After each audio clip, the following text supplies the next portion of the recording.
KFC-তে আমরা এসেছি, বাট আমাদের অর্ডার নেওয়া হচ্ছে না। সানা, তুমি কিছু বলবে? সানা বলছে গন্ধের খুব খিদে পেয়ে গেছে। আমার তো কান্না পাচ্ছে।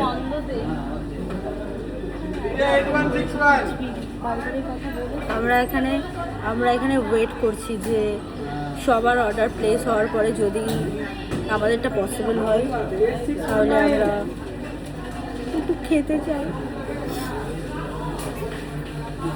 তুমি এত সাজ দিয়ে এসছো বলেই পেলাম না। তোমার এত সময় নিয়েছো না, ঠিক সময়ে আমরা আসলাম না সানা। খুব কম সময়ে আমি সেজে এসেছি। অনেক মানুষ এখানে ওয়েট করছে খাওয়ার জন্য, তারা তাদের অর্ডারটা এখনো রিসিভ করতে পারেনি। দেখা যাক কি হয়। লাস্ট অবধি আমরা খেতে পারছি কিনা অবশ্যই জানাবো, তাই তো জানা? কিছু বলবে? জানাবে তো? চলো।